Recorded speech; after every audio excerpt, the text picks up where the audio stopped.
Hi, this is Curly no Kyojin. I'm Shireen and welcome back to another video.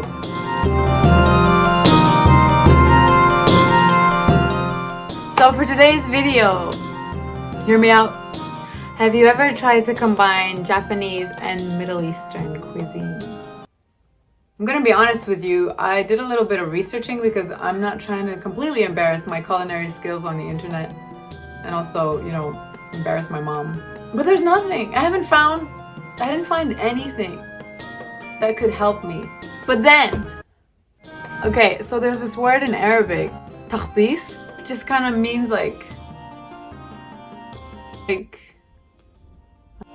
it's a mixture of things. Okay, I just tried to find the exact translation for that and it said it was agglutination. Does that help anybody? Anyway, when I thought, oh my god, I'm bakhabbis, like I'm just making a mess of all of this, it made me think of a special meal in Japan called Okonomiyaki, and it literally translates to whatever you like grilled. So it's a batter filled with stuff you want. Grill it into a pancake. Okonomiyaki usually is served with pork, which is, haram, or beef. We've seen it with beef. We usually have it with seafood or kimchi. Again, you can really put anything in there, but I've never seen it made with chicken. And so I was like, Shireen, you're onto something. You always have a soup, you always have a salad, you have your main meal, and you have a dessert. Those are the 4 things that I'm gonna show you in this video. Again, this is not particularly a recipe video, so I'll give you the general idea. What do you think about all this? Okay, let's get started. Okay, so for soup, I'm keeping it really simple, just making a miso soup. In the Asuka period, China introduced something called hishio to Japan. It was basically made of soybeans and salt. Eventually, the Japanese would turn that into a paste, which is the miso that we know today. Usually in miso soup, you'll find tofu, seaweed, daikon, which is a Japanese radish, sometimes even potatoes. The broth usually consists of something called dashi, which you can buy or make at home. I like to make it at home. It's pretty simple. You just soak kombu, which is dried kelp, and then you add dried fish flakes to that, bonito flakes. And yeah, once you strain all of that, you just add your miso paste and that's it.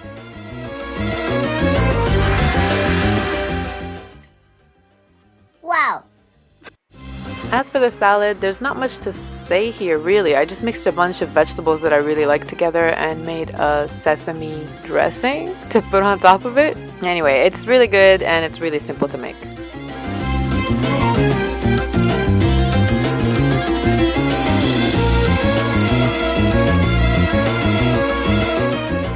Wow! Okay, now for our side dish. I'm really excited about this one. It's hashweh gyoza. So gyoza, there seem to be different theories about its origin, although it does seem like it was introduced by China to Japan again. One theory is that apparently it was made to treat frostbitten ears. Isn't that an interesting fact you just learned? You should subscribe so you can learn some more. So most dumplings you'll come across in Japan have pork in them, which we don't eat. If there's a restaurant that specializes in chicken, sometimes they'll have something like chicken dumplings, but other than that, we're really missing the dumplings we can get from back home. Enter hashweh gyoza. So hashweh literally just translates to stuffing. Usually it's seasoned meat that's mixed with rice. In this case, I'm not having any rice with it, obviously. I'm just going to season the meat and then add some pine nuts to that and stuff that into our gyoza.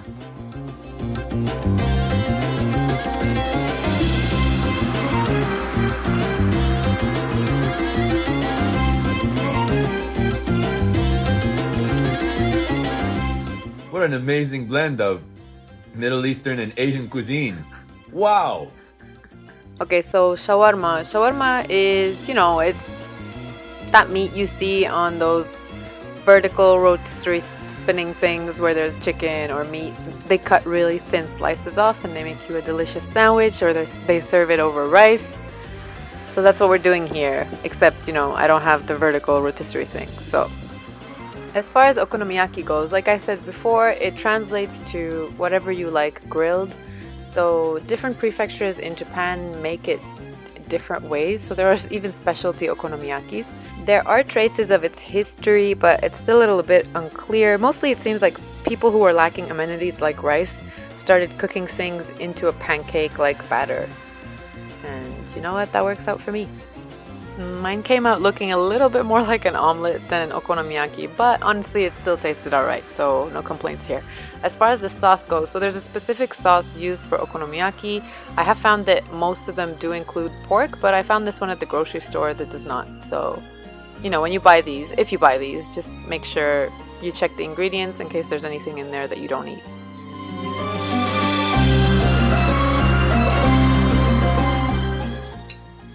What?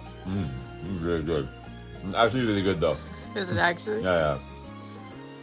The chicken's delicious in this.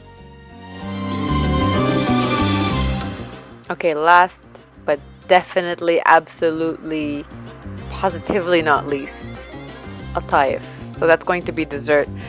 Atayef are reserved for Ramadan. That's usually when most people will make them. You can fry them, you can bake them, or you can eat them as is with just the stuffing that you made. So whether that's cheese or ashta or some kind of nut mix. I haven't had ashta since we moved here, so this is my attempt at making it at home.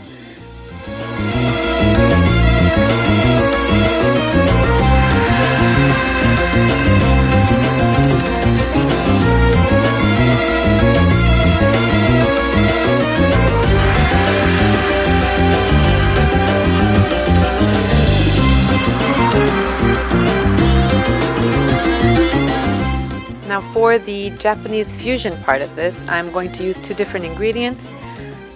First is red bean paste, which is Anko. Once again, this was introduced from China under the form of a red paste that was made from minced meat for steamed buns. Eventually, Japan would adopt that and change the filling to red beans. It was something that monks ate because they weren't allowed to eat meat, so they started using red beans instead. And nowadays it's just a very popular ingredient in many pastries. So you can buy something called ampan, which is red bean paste buns, like bread stuffed with red bean paste. It's really delicious. So I just figured, hey, if it goes well in pastries, maybe it goes well inside Atayef too.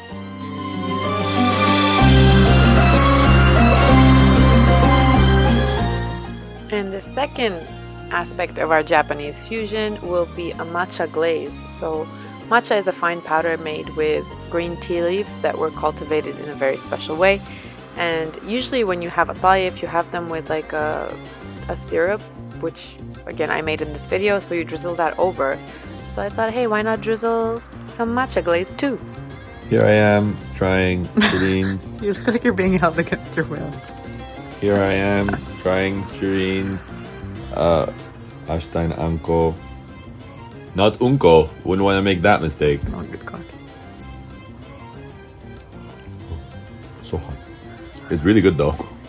Alright. I'm Clearly about to try this took a bite of fried ashta that I bit into, and then Shirin ate the piece that I bit.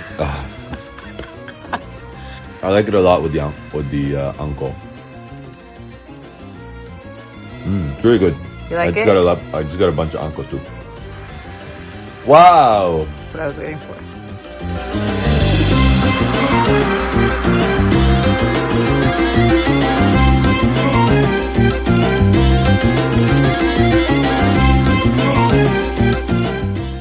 Let me know in the comments which of these you'd want to try. Thank you so much for watching, and I'll see you in the next video.